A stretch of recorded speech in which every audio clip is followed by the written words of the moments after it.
Hello everyone, my name is Anna, and at 30, I never imagined I'd be caught in a family conflict that would turn my life upside down. For the last 5 years, I had been working as a secretary at Green Tech Industries, a major corporation in the heart of the city. The job wasn't exciting, but it paid for my small rented apartment and gave me some sense of security. On weekends, I would immerse myself in dance classes, losing myself in the rhythm and momentarily forgetting the mountain of paperwork that awaited me each Monday. It wasn't much, but it was my life and I was content. My family, however, was a different story. My younger sister, Isabel, had always been the apple of our mother's eye. From the day she was born, our mother treated her like a princess, while my father simply followed along with whatever she wanted. It was always Isabel this and Isabel that. I tried not to feel resentful, but it was hard not to feel like a shadow in my own family. As the years passed, we grew more distant. Phone calls became less frequent and visits even more so. I often saw photos on social media of family gatherings I wasn't invited to. Isabel, front and center, leaving alongside our parents. It hurt, but I convinced myself I was better off focusing on my own life. That's why I nearly dropped my phone when my mother's number flashed across my screen one Tuesday evening. I hesitated before answering, bracing myself for whatever news might be coming. "Anna, it's your mother," she said, her voice unusually clipped. "Hi, Mom," I replied, trying to keep my tone neutral. "Is everything okay?" "Your father wants to see you," she said abruptly. "Can you come to the house this weekend?"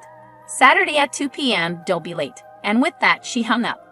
I stared at my phone, a whirlwind of emotions swirling inside me. Why did Dad want to see me after all this time? Part of me wanted to ignore the invitation, to shield myself from the inevitable disappointment, but curiosity won out, and I decided to go, if only to find out what was going on. That Saturday, I found myself standing outside my parents' grand house, taking a deep breath. The house looked the same as always, a symbol of their success and a reminder of the life I never quite fit into.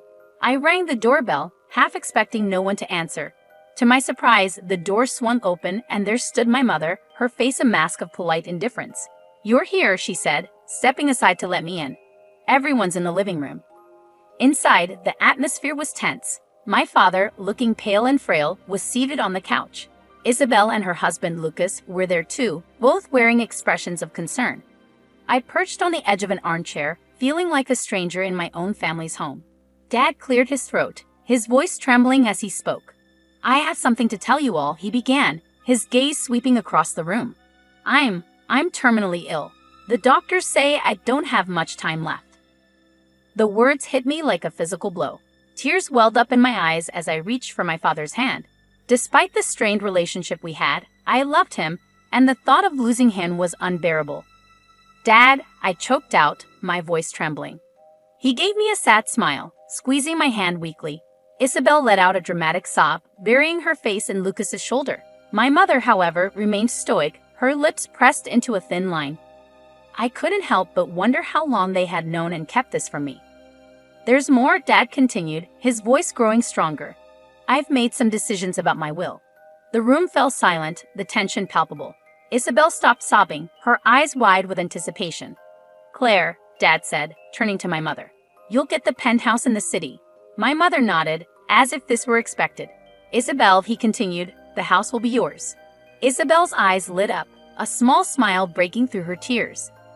Then Dad looked at me, his expression softening. "Anna," he said, "I've decided to leave you my savings, $10 million. For a moment, I couldn't breathe. $10 million? It was more money than I'd ever imagined having. But more than that, it felt like recognition, a way of making up for the years of being overlooked. The silence that followed was suffocating, and then all hell broke loose. Isabel shot to her feet, her face twisted with rage. "Dad, that's not fair," she screamed. "Anna barely even talks to us anymore. She doesn't deserve it." My mother glared at me, her eyes cold and sharp.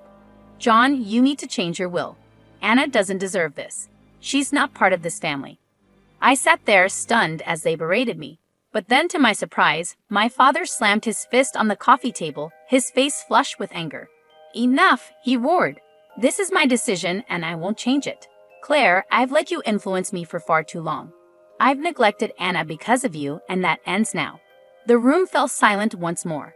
I stared at my father, seeing him in a new light. For the first time, he was standing up for me. Anna, he said, turning to me with sorrow in his eyes. Can you ever forgive me? I've been a terrible father to you. Tears streamed down my face as I moved to embrace him. I forgive you, Dad. I love you, I whispered. We held each other for what felt like an eternity, and when we finally pulled apart, Dad looked exhausted. I need to rest now, he said, slowly getting to his feet. Anna, thank you for coming. As my father left the room, the atmosphere shifted dramatically. My mother stepped forward, her face twisted in fury. Listen here, Anna, she hissed. You need to do the right thing and give up your share of the inheritance. No, I said, my voice firm despite the turmoil I felt inside. Dad wants me to have it, and I'm respecting his wishes.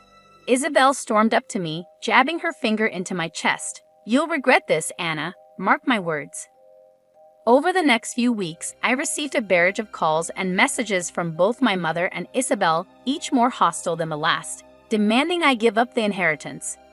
I ignored them, focusing on my work and dance classes, trying to find some sense of normalcy amidst the chaos. Then, one Tuesday morning, I got the call I had been dreading. Dad had passed away in his sleep. The funeral was a blur of black clothing and somber faces. My mother and Isabel put on an exaggerated display of grief, with Isabel even wearing an expensive jewelry set that caught the light as she dabbed at her dry eyes. After the service, we gathered at the house. I watched in disgust as Isabel made a show of removing her jewelry and carefully tucking it into her purse. That's when it happened. My jewelry! Isabel shrieked suddenly, her hands flying to her neck. It's gone! Someone stole it! My mother's gaze locked onto me, cold and accusing. Well, isn't it convenient that the only person who stands to gain so much was here all day? She sneered. I felt the blood drain from my face as I realized what was happening. They were setting me up. You can't be serious, I stammered. I didn't take anything. Lucas stepped forward, his voice dripping with false concern. Then you won't mind showing us what's in your purse, right, Anna? I clutched my bag tighter, my mind racing. I knew I was innocent, but something told me that wouldn't matter. No, I said firmly. I don't have to prove anything to you. Lucas pulled out his phone. Then you leave me no choice. I'm calling the police. As he dialed, a smirk crept across Isabel's face. It was in that moment that I realized just how far they were willing to go. When the police arrived, Isabel launched into a tearful account of her stolen jewelry, painting herself as the grieving daughter who had been victimized on the day of her father's funeral. Officers, Lucas said, his voice laced with concern, we have reason to believe Anna may have taken the jewelry.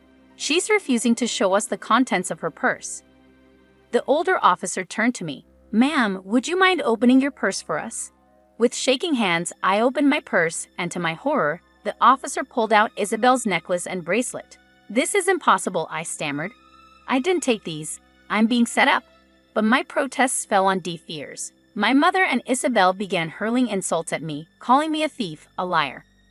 As the officers led me out, I caught a glimpse of Isabel's smug smile. She had won, at least for now. At the police station, I sat in a cold interrogation room, still in my funeral clothes, trying to make sense of what had happened. Hours passed before the door opened, and to my surprise, my mother walked in, not an officer. She dismissed the officer standing guard, insisting on speaking to me alone. As soon as the door closed, her demeanor shifted entirely. Gone was the grieving widow, replaced by a cold, calculating woman I barely recognized. Listen carefully, Anna, she hissed, leaning close. You have one chance to fix this. Give up the inheritance, sign it over to Isabel, and all of this goes away, the charges, the scandal, everything. I stared at her in disbelief, feeling a wave of betrayal wash over me. You set me up. Your own daughter. My mother let out a humorless laugh. Oh, please. You stopped being part of this family long ago. Now you have a choice. Give up the money, or we'll make sure you go to prison. Think about it, Anna. A thief who stole from her own sister at her father's funeral. Your reputation will be ruined. You'll lose everything. I felt sick to my stomach, the full weight of their betrayal crashing down on me. No, I said, my voice barely a whisper. I won't do it. I didn't steal anything, and I won't let you blackmail me. My mother's eyes flashed with anger. You ungrateful little rat, she spat. I hope you enjoy prison. Everyone will know what you did, stealing from your own family. You'll be nothing but a criminal, a disgrace. With that, she turned on her heel and stormed out of the room, leaving me alone to face the consequences of their twisted scheme. Later that night, I was released on bail. As I stumbled out of the police station, my phone buzzed with a message from my boss at Greentech Industries. My stomach dropped as I read it. Anna, I've heard some disturbing rumors. Until the situation is resolved, I think it's best you take some time off, paid leave of course. I believe in your innocence, but we need to protect the company's reputation. Take care. Leaning against the cold brick wall of the station, I felt my world crumbling around me. In the span of a day, I had lost my father, been betrayed by my family, arrested, and now I was on the verge of losing my job. The next morning, I woke with a renewed sense of determination. I couldn't let them win. With trembling hands, I searched online for private investigators in the area. One name stood out: Jack Roberts, a former police detective turned PI, known for solving difficult cases. I made the call, my voice surprisingly steady as I explained my situation. "Ms. Johnson," Jack said after I finished, "family conspiracies are never easy to prove, but if what you're saying is true, we'll find evidence. It won't be cheap though." I thought of the inheritance I was fighting for. "Money's not an issue," I said. "I need to clear my name and expose what they've done." The next few weeks were a blur of secretive meetings with Jack, sleepless nights, and anxious waiting. My phone remained eerily silent. No calls from work, no more threats from my family. The silence was almost worse than the conflict. Then, one rainy afternoon, my phone rang. It was Jack. "Anna," he said, his voice grave. "I've got news, but you're not going to like it." My heart sank. "What is it, Jack?" He sighed heavily. "I've been following your mother and sister, trying to catch them discussing the inheritance or the theft, but they're too careful. They never talk about it in public, and I can't legally bug their homes." I felt the last bit of hope fading. "So that's it? There's nothing we can do?" "Not exactly," Jack replied, hesitation in his voice. "I did find something, but it's not related to your case. It's about your sister." I sat up straighter. "What about her?" "She's having an affair, Anna. I have photographic evidence of her entering a hotel with a man who's definitely not her husband. I also managed to record some of their conversations. It's not flattering to her husband, to say the least." I sat in stunned silence for a moment, then slowly, a plan began to form in my mind. "Jack," I said, my voice low and determined, "send me everything you have. I know exactly what to do." As soon as I hung up, I sprang into action. I spent the next hour poring over the photos and recordings Jack had sent. Finally, I selected the most incriminating photo, Isabel entering the hotel with her lover, and sent it to Lucas with a simple message: "Interested in knowing what happened next? Meet me at Cafe Sol tomorrow at 2 p.m. The next day, I arrived at the cafe early, my nerves on edge. Right on time, Lucas walked in, his face a mix of fury and curiosity. "What's this about, Anna?" he demanded as he sat down across from me. "I think you know, Lucas," I said calmly, sliding the photo across the table. "But what you've seen is just the beginning." Over the next hour, I laid out everything I had: the photos, the recordings of Isabel mocking Lucas behind his back, laughing about her plans to leave him once she got the full inheritance. Lucas sat in stunned silence, his face growing paler with each new revelation. When I finished, he looked up at me, his eyes blazing with anger. "What do you want?" he asked, his voice hoarse. I leaned forward. "I want justice, Lucas, and I think you do too. Help me prove that they framed me, and we can both get what we deserve." A few days after my meeting with Lucas, my phone buzzed with a message. It was from him, containing several audio files. My heart raced as I pressed play on the first one. Isabel's voice filled the air. "Can you believe how easy it was to plant that jewelry in Anna's purse?" she said, laughing. My mother's voice followed, equally gleeful. "I know, the look on her face when the police found it was priceless. Well, she'll have no choice but to give up the inheritance now." I listened to file after file, each one confirming their betrayal. Finally, I had the proof I needed. The day of the will reading arrived quickly. I entered the notary's office with my stomach in knots but my resolve strong. My mother and Isabel were already there, giving me smug looks. Lucas sat quietly in the corner, giving me a small nod of encouragement. The notary, a thin man with wire-rimmed glasses, cleared his throat. "Let's begin," he said, unfolding the document. He read through the will, detailing the distribution of assets just as my father had explained. As he finished, I stood up. "If I may," I said, my voice steady, "there's something I need to address before we conclude." My mother's eyes lit up with approval. "I'm glad you've come to your senses, Anna. I knew you'd make the right decision and give up the inheritance. But I was about to disappoint her. I'm afraid you've misunderstood, I said, pulling out my phone. I think you'll all want to hear this.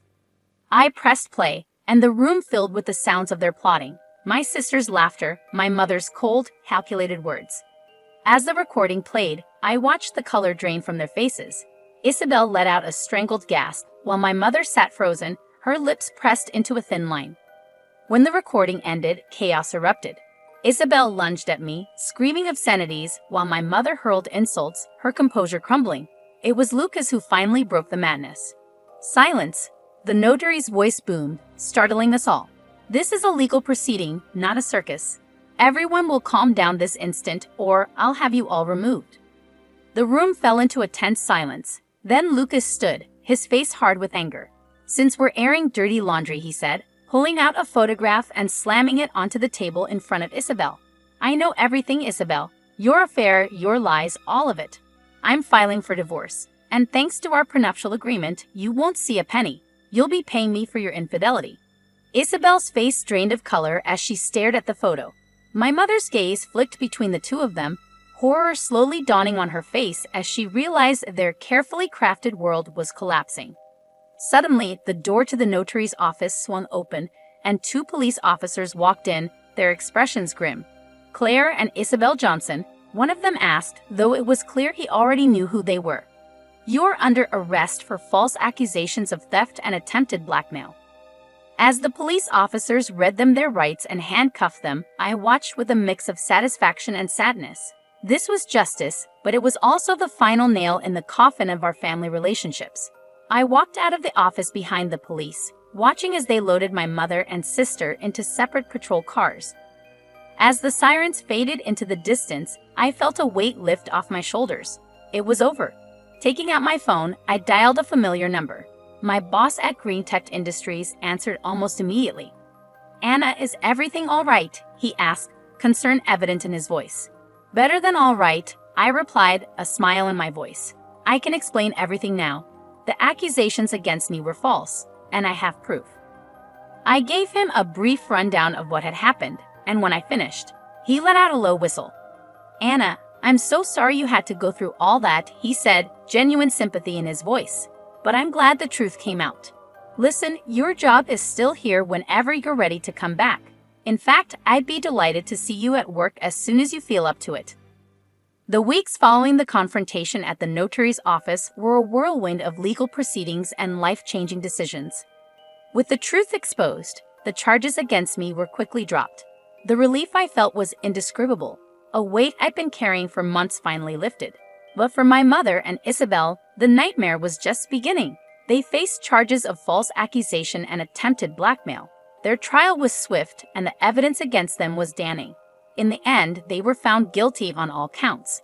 The judge, a stern woman with piercing eyes, handed down the sentence with a cold finality. In addition to the criminal penalties, this court orders Claire and Isabel Johnson to pay substantial damages to Anna Johnson for emotional distress and damage to her reputation, she said. The fine was staggering. My mother went pale as the amount was read out, while Isabel burst into tears. In the days that followed, I watched from a distance as their lives unraveled. My mother, with no other choice, was forced to sell the penthouse my father had left her. Isabel had to sell the house she had inherited to cover her share of the damages. Lucas followed through with his divorce, demanding compensation for her infidelity. They had lost everything, their wealth, their social standing, and their security, all because of their greed and cruelty. As for me, I found myself in a position I never dreamed possible. With the inheritance from my father and the damages from my mother and Isabel, I had more money than I ever imagined. I bought a beautiful apartment in a quiet part of town, spacious, bright, and most importantly mine. The rest of the money I invested wisely, ensuring a steady income for the future. As I stood in my new apartment, looking out over the city skyline, I couldn't help but reflect on the tumultuous journey that had brought me here. The pain, the betrayal, the fight for justice, it had all led to this moment. Part of me felt sorry for my mother and Isabel, but a larger part knew they were facing the consequences of their own actions. They had tried to take everything from me, and in the end, they had lost it all. My phone buzzed with a message from my